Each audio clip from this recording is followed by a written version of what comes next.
Welcome back, everyone. You're watching Network Africa. We're still taking you through headlines, major headlines in the continent. How people and politicians in the UK are still coming to terms with the aftermath of the British vote to leave the European Union. For now, the only thing which is certain is the fact that there is still huge uncertainty over the exact terms and the time UK will actually leave the European Union. It's been reported that there has been an increase in reported racist incidents, which some are linking to the Brexit vote. And joining us from London, the heart where a chunk of these allegations are coming from, is the immigration and human rights lawyer, Mr. Diaspora. Thank you so much for speaking to us on Network Africa. Oh, thank you very much. Can you confirm that there have been incidents of racism and bigotry triggered by the Brexit? Indeed, there have been these incidents over the last 4 or 5 days since the Brexit results came to be known to the public. It's been very common. Only just about 2 days ago, there was a situation where Polish cultural center, racist graffiti all over the place. The police had to be called in. There's also a situation right now, a situation this morning, somewhere in Manchester on the train. Somebody was actually assaulted and they leave the train, just based on, racist comments and so many nasty, spewed at this very poor man. There's also been a situation in Newcastle, I think this was about yesterday or 2 days ago, where there were so many people from the English League, they call themselves the English Defence League,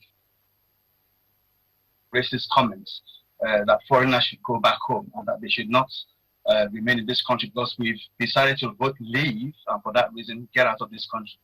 We are talking of generations of immigrants, 3, 4, 5 generations of immigrants who have been living in this country, who are now being told by these very xenophobic, racist, nasty human beings that, look, we've voted leave, so get the hell out of this country. It's not right, it's not proper. I think David Cameron mentioned this situation in Parliament yesterday when he was addressing Parliament, that it's becoming very, very worrying. The Baroness Wazi, I think about yesterday or 2 days ago, also very, very concerned. We should part of the leave camp to leave the EU, but because so many racist comments coming from even the campaigners, the politicians who are running the leave campaign, she had to defect from that party, from that very particular camp, and join the Remain camp. So these are the worrying situations we have right now in the UK. My concern is whether this could be addressed properly and whether we would have a leader, maybe coming from the Tory party, who would have that very clear, liberal, judicious mind and steady hands to actually get us out of all this mess we are facing right now when it comes very disturbing indeed, Daya, that this is happening. Some people will argue that this has always been there. It's just now made more easy with the Brexit vote and all of that. Now, let me ask you, do we know what authorities are doing to ensure that such incidents don't get out of hand, or are they... Yes, I take that point. I would want to believe that we still have a reasonable, proactive police force and security services that are on most of these cases and are quite alert as to the situation in the country right now.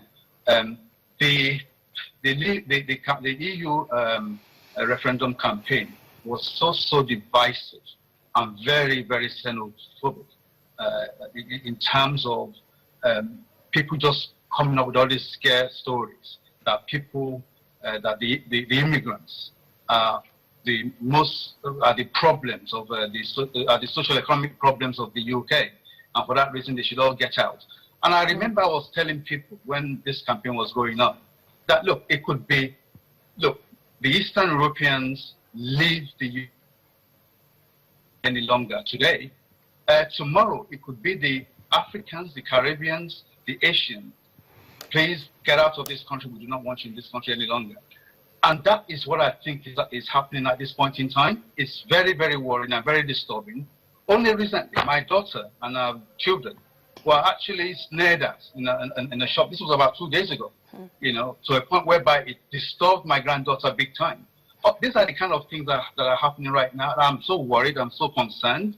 But all we can just do is to be on vibe and to do our best to be alert.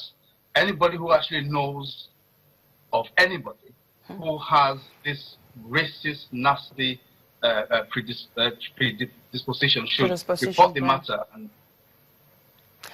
So, should the UK decide to indeed leave the EU, which it does look like that's what's going to play out, what do you plan to do?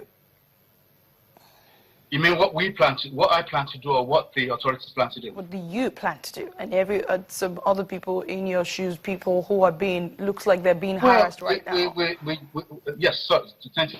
What we need to be doing, and what all human rights lawyers, immigration lawyers, human rights activists need to be doing, steadily, without any kind of break at all, is to make sure, to be on the alert and to make sure that anybody who actually comes up with racist attacks or racist abuses and should be reported to the police.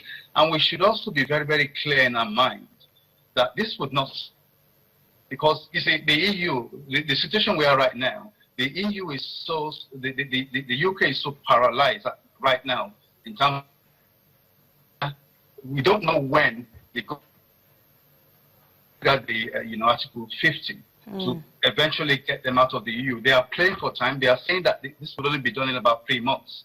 In 3 months' time, when a new Tory leader is being elected. I mean, are we going to be waiting for 3-4 months? Even the EU doesn't want to wait for that long. That's right. Mr. Diaspora, thank you so much for speaking to us on Network Africa. Thank you. Diaspora is an immigration and human rights lawyer. Let's move on to other stories now. Well, let's talk a little bit more positive development coming from Tanzania. Scientists believe they have discovered a huge new helium deposit in the Rift Valley in Tanzania. The technique used to find the deposit, which is estimated to be 53 billion cubic feet in just one part of the valley, could actually put an end to the global helium shortage. In medical terms, it is enough to fill over 1.2 million medical MRI scanners.